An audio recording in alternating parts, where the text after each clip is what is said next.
जैसे अभी एक बड़ा सिलसिला चल रहा है, बेचारे वो हमारे मौलाना गुलफाम साहब हैं, मुफ्ती साहब जी, मुफ्ती गुलफाम साहब का मसला चल रहा है। वो किसी ने उनकी रिकॉर्डिंग की, अब वो कहीं बाहर से आने वाले थे, तो उसने कहा कितना नजराना लगेगा, तो उन्होंने कहा भाई इतना तो खर्चा हो जाएगा। अब ये सब रिकॉर्डिंग हो रही है जी जी। अच्छा, जब आप एक आदमी को बुलाई क्यों रहे हो, पहले ये बताओ।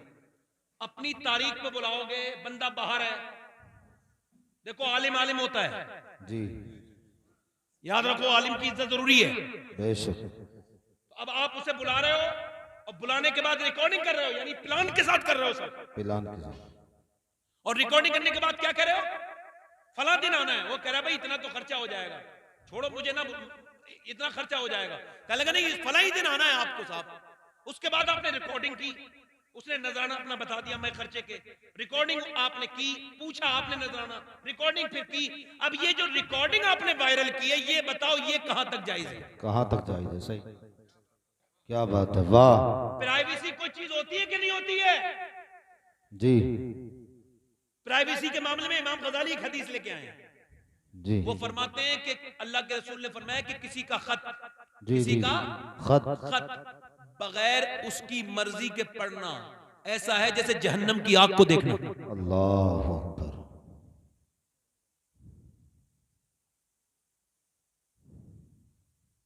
साहब फला तय करते हैं, कौन तय नहीं करता है भाई? जी।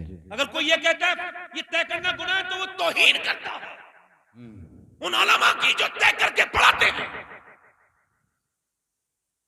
उन ताबईन की जो हज़रत उमर के दौर में जो है वो पैसे लेके पढ़ाते थे। तौहीन करता है। हाँ, वो दावा कर सकता है मैं नहीं लेता हूं, जिसकी जो शुरू में हालत थी वही बाद में हो। जी। जैसे अल्लाह के रसूल जो शुरू में हालत थी वही बाद में थी। सुभान अल्लाह। हजरत उमर फारूक आजम जो शुरू में थी वो बाद में थी। सुभान। हजरत अबू बकर सिद्दीक शुरू में अच्छी हालत थी, बाद में सारा अल्लाह के नाम पे दे दिया। सुभान। इस वजह से ज्यादा ये तसामों से काम लेते हैं लोग, लोगों को धोखा है इस बात का, झूठ बोलते हैं लोग। कोई अपने इंतजाम से लेता है, कोई इंतजामिया से लेता है, लेते सब हैं और हमें सबकी पता है कौन कैसे लेता है, हमें सबकी मालूम है।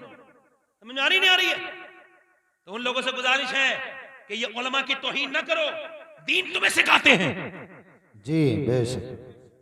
लिहाजा गुजारिश करता हूं मेरे भाइयों से, याद रखें इस बात को कि जो आलिम हो या गैर आलिम, सबको पैसे की जरूरत है। बोलो है कि नहीं है? बेशक है। तो ये बात करना ये मेरे हिसाब से गलत है। मैं इस मामले में मुफ्ती साहब की हिमायत करता हूं और दुआ करता हूं कि रब्बुल आलमीन हमारी कौम को समझ अता फरमाए। आमीन सुम्मा आमीन। समझ अता फरमाए। मेरी बात समझ आ रही नहीं आ रही आपको? अब मेरी बात और आप ध्यान से सुने। तो मैं क्या कह रहा था कि वो शादियों में क्या हो रहा है, मामला दूसरे चल रहे हैं, जी है ना। औरतें अब कुरान नहीं पढ़ती। इधर देखें, पहले के जमाने की, हज़रत उमर के जमाने में जरा गौर करें आप, पहले के जमाने की औरतें कैसे कुरान पढ़ती थी। ऐसे कुरान पढ़ती थी कि ये यहाँ पे पानीपत है, पानीपत के पास, पानीपत में एक मजार है, बू अली शाह कलंदर, नाम सुना है?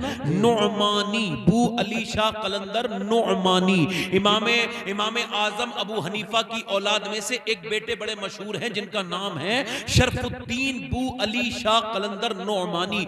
ये जो है वो पैदा हुए तो पैदा होती रोने लगे, एक दिन रोए, 2 दिन रोए, 3 दिन रोए, 4 दिन रोए, 1 हकीम, 2 हकीम, 3 हकीम, तमाम हकीमों को दिखा दिया, मगर बच्चा रोने से खामोश नहीं। 1 महीने के बाद हजरत फखरुद्दीन बहाउद्दीन जकरिया मुल्तानी के दामाद, वो जो है ना, वो उधर से गुजर के जा रहे थे। उन्होंने जब रोने की आवाज सुनी ना, तो वो कहने लगे ये तो कोई वली, अल्लाह का वली, हमद कर रहा है, अल्लाह की हमद बयान कर रहा है। दरवाजे पे पहुंचे, कहने लगे ये अल्लाह के वली के घर पे कोई है?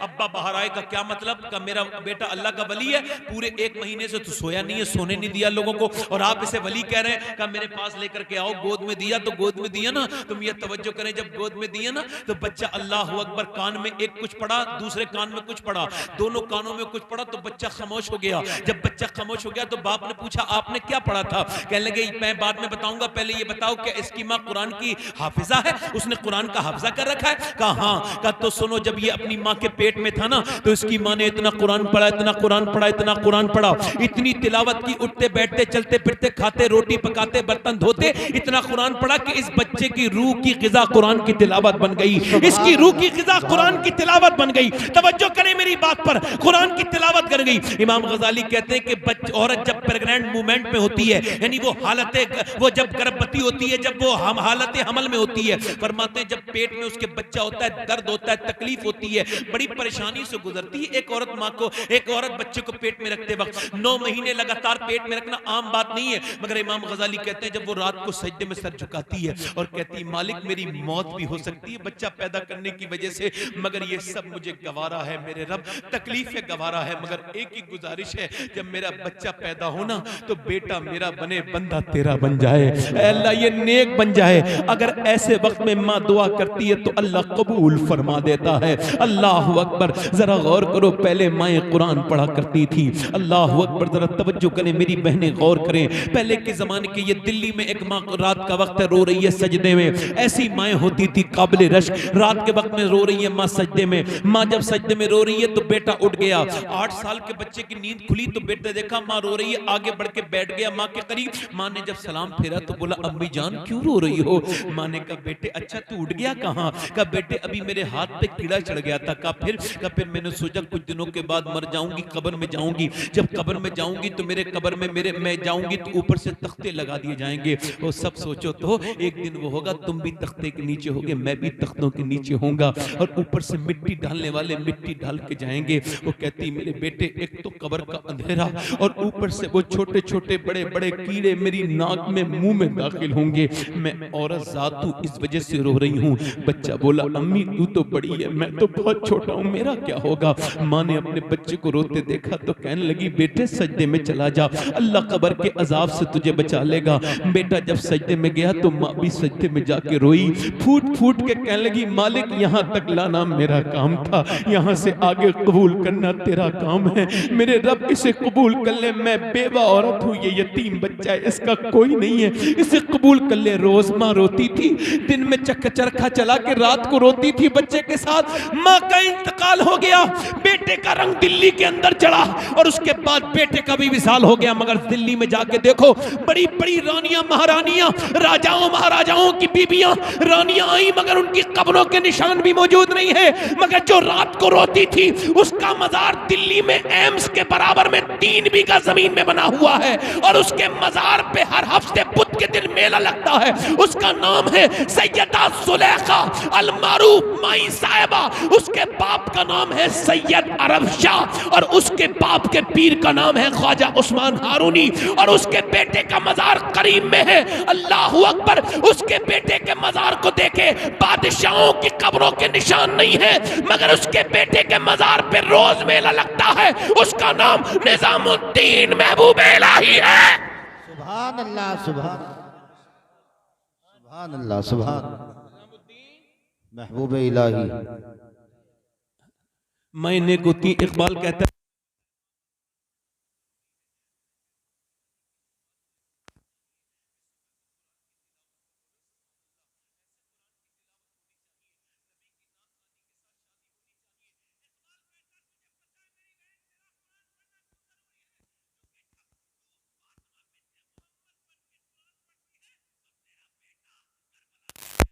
नेज़े पे चढ़ के कुरान पढ़ देता है, और जब तू फातिमा बिन्ते खत्ताब बन के कुरान पढ़ती है तो तेरा भाई उमर पूरी दुनिया को कुरान का मतलब समझा देता है। सुभान अल्लाह। इसलिए जरूरी है उमर फारूक आजम। बोलो दिल लग रहा है कि नहीं लग रहा है? जरा जोर से तो बोलो सुभान अल्लाह। सुभान अल्लाह। और बोलो या खत्म कर दूं? मेरी बातें बुरी तो नहीं लग रही हैं आपको? मियां उमर आदि दुनिया का हाकिम, और सुबह इधर देखो, ए भाई सुनो, मना कर, इधर मेरी तरफ देखो, कोई बात नहीं, अभी आपकी आदत नहीं पड़ी है ना इस तरह की, अभी तकरीरें सुन के हंसने की आदत है, तो थोड़ी दिनों में जाएगी ना, थोड़ा सा इसे खत्म करो। देखो रोना बड़ी बात है, हंस तो कोई भी लेता है, मगर रोना मोमिन की शान होती है। मोमिन कभी कब्र को याद करके रोता है, कभी अपने अमाल को याद करके रोता है, कभी खौफ खुदा से रोता है, तो कभी हुजूर की मोहब्बत में रोने लगता है। आला फरमाते यूं तो सब उन्हीं का है, पर दिल की अगर पूछो, ये टूटे हुए दिल ही खास उनकी कमाई है। यानी हुजूर ने जो मुझे अता किया, वो टूटा हुआ दिल। आधी दुनिया का हाकिम, कितनी दुनिया का? ख्वाजा कमरुद्दीन, शेखुल इस्लाम ख्वाजा कमरुद्दीन सियालवी फरमाते हैं कि उमर में और बाकी सहाबा में ये फर्क है कि बाकी सहाबा हुजूर के मुरीद हैं, उमर हुजूर की मुराद है। उमर को हुजूर ने मांगा है। अम्मी आयशा फरमाती थी, लोगों उमर का जिक्र अपनी महफिलों में करो, क्योंकि उमर का जिक्र करोगे तो इंसाफ का जिक्र होगा, इंसाफ का जिक्र होगा तो परवरदिगार का जिक्र होगा।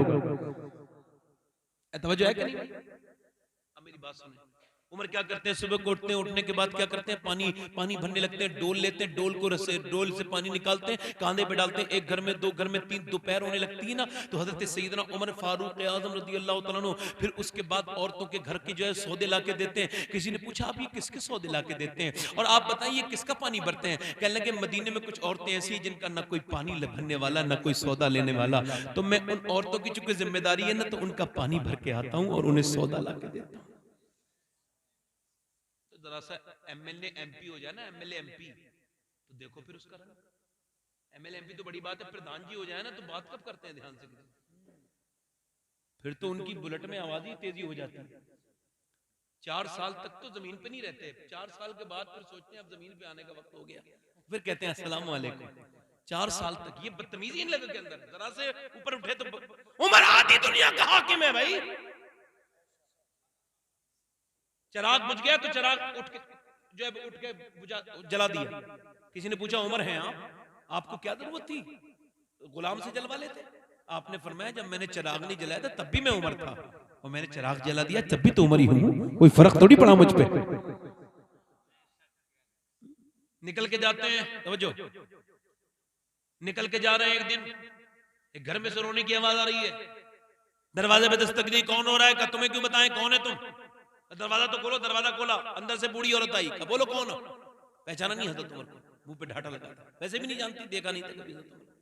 कह लगी उमर को रो रही हूं, तू कौन है? उमर को क्यों रो रही है?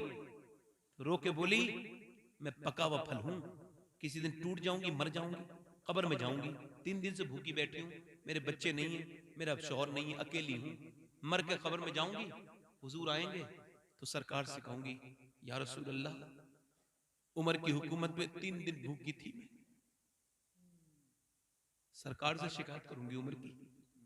वो जो आधी दुनिया से जिसके नाम से कांपती थी ना, बड़े बड़े बादशाहों के पैरों की जमीन निकल जाती थी जिसका नाम सुनकर, वो एक बूढ़ी औरत की बात सुन के कांपने लगा। कहने लगे ठहर जरा, उमर को पता थोड़ी है कि तू भूखी है। तो बोली फिर उमर हुकूमत क्यों करता है जब खबर नहीं रख सकता था? गए, खाना लेके आए, और खाना ला करके औरत को खिलाया, पानी दिया, गरम करके कुछ कहा ये फलां चीज गरम कर दो, गरम कर दिया, आवाज देती जा रही है, उमर इशारे पे चलते जा रहे हैं, भूख खाना खिला के मुतमईन करके बोले ऐसा कर अब उमर को माफ कर दे। हम मांगते हैं माफी, लो हमारी तलाक हो जाए चाहे बीबी से, मगर माफी नहीं मांगे। अच्छा, लोग समझते हैं बीबी से माफी मांगने में कोई बुराई है। हज़रत उमर एक दिन अपने घर आए, रोने लगे। बीबी ने कहा क्यों रो रहे हैं? कहने लगे लोग मेरी हुकूमत की बड़ी तारीफ कर रहे हैं, मगर मैं ये पूछना चाहता हूँ मेरे घर वालों को मैंने हक तो नहीं मारा है क्या? तो बीबी आगे बढ़ के बोली आप पूछ रहे हैं तो बता रही हूँ, मेरी ख्वाहिश थी मैं आपके साथ रहूं, मगर आपने मुझे वक्त कम दिया, चूंकि आपका पैगाम काम बड़ा है इस वजह से मैंने भी आपको टोका नहीं, मगर आपने मुझे जिंदगी में कम वक्त दिया है। तो हज़रत उमर बोले चल मेरी गलती है, अल्लाह के लिए मुझे माफ कर दे। यार थानेदार के पास जाने से बेहतर है ना अपनी बीवी से माफी मांगना, बेहतर है ना कोर्ट के चक्कर लगाने से अपनी बीवी से माफी मांगना। मैं बताऊं मियां बीवी के झगड़े में जब कोई तीसरा कूदे, चाहे इधर का या उधर का, और मियां बीवी के अपने झगड़े होते ही नहीं है, तीसरों के ही होते हैं, और मियां बीवी को आपस में सुलझा लेने चाहिए। अपने भाई को ना बीवी फोन करे, ना अपनी बहन, ना अपनी मां को शौहर बताए। ध्यान रखो इस बात को, मेरी सोने से लिख लो मेरी बात। मियां बीवी आपस में एक दूसरे को मनाए, अरे उनमें तो अल्लाह ने कोई पर्दा ही नहीं रखा।